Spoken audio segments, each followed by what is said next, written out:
Microsoft, you all are essentially are on the preponderance of desktops across the federal agencies. You're very much involved in identity management, et cetera, a lot of the security protections.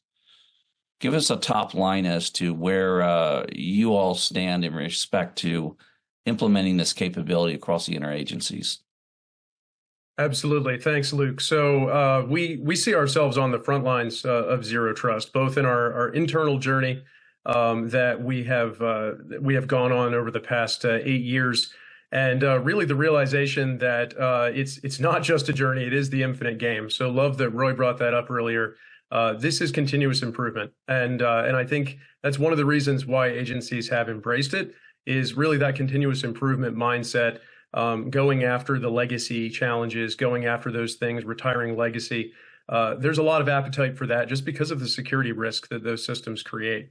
I think one of the biggest things that we've seen is a greater understanding of the scope of the zero trust work that needs to be done. And so at Microsoft, we've had our own realizations of that. As recently, we had a dev test environment that was compromised by a threat actor, and we had a lot of rich learning around that. You can have zero trust, that you've worked on for 8 years and done a great job in your production systems, and they're all hardened.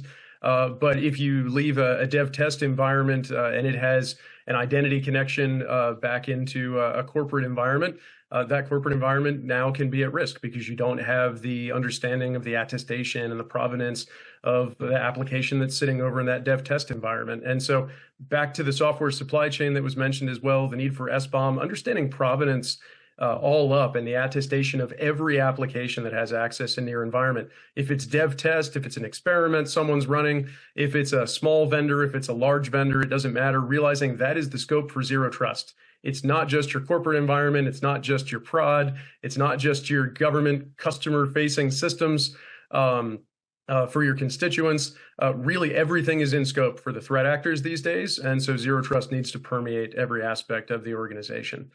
We see a lot of federal organizations embracing it. Census, Secret Service, we see on the DoD side, Navy absolutely leading the way, but every other service wants to leapfrog them. A little bit of competition there on the DoD side.